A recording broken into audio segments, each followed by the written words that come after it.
You tell yourself you just need to be more disciplined. Wake up earlier. Cut out distractions. Stop making excuses. Stick to the schedule, the plan, the grind. You see others doing it, flawless routines, endless motivation, unwavering self-control.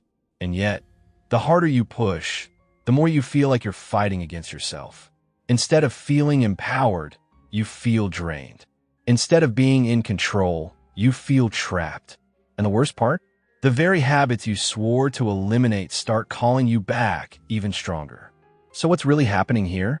Why does self-discipline sometimes feel like torture instead of progress? Today, we're uncovering the 2 hidden reasons why forcing discipline can backfire and what actually works instead. The first reason? You're using discipline as a mask for deeper, unmet needs. Think about it. You don't scroll endlessly through your phone at night just because you're lazy. You don't procrastinate because you lack willpower. And you don't keep slipping into old habits because you're weak. These behaviors serve a purpose. They provide something, a distraction, a comfort, a momentary escape. Maybe the reason you binge watch shows late into the night isn't because you lack discipline, but because you're lonely. Maybe your impulse to eat junk food when you're stressed isn't about self-control. It's about needing comfort when you're emotionally drained. Maybe the reason you feel like you need that drink before a social event isn't just about unwinding. It's about quieting the anxiety you don't know how else to deal with. Discipline doesn't fix these things. In fact, if you're forcing more discipline as a way to ignore the real issue, you're only making it worse. Imagine trying to stop a leak by turning up the water pressure. It doesn't work. You can't white-knuckle your way out of a bad habit if that habit is the only thing filling an emotional void. That's why no matter how many restrictions you place on yourself, the pull toward those behaviors remains. The real answer isn't just more willpower, it's understanding what need that habit is filling, so you can replace it with something that truly helps you. Because when you finally acknowledge what you're really craving, the bad habits begin to fade, not because you force them out, but because you outgrow them.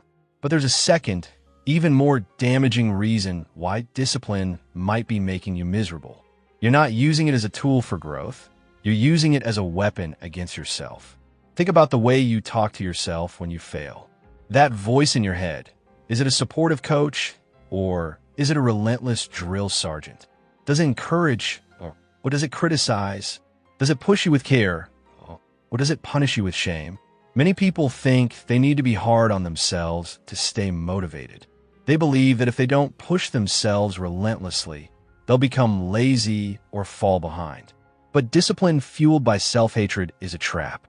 No matter how much you achieve, no matter how perfectly you stick to the plan, it will never be enough.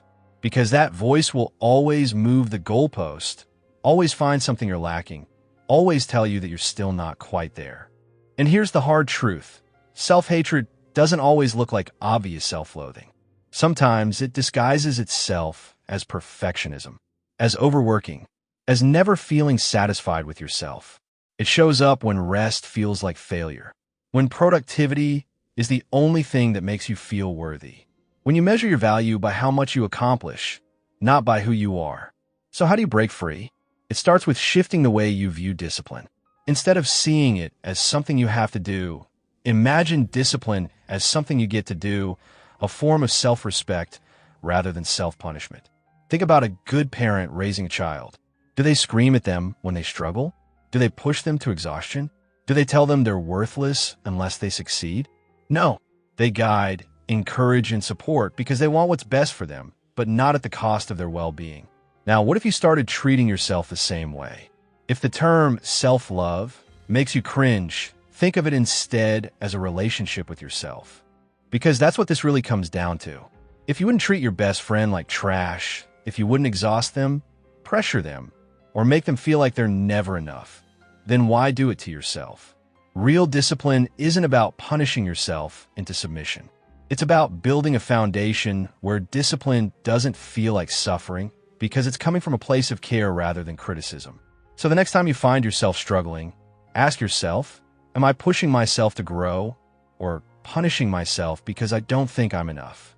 Because the answer to that question will determine whether your discipline is making you stronger or breaking you down.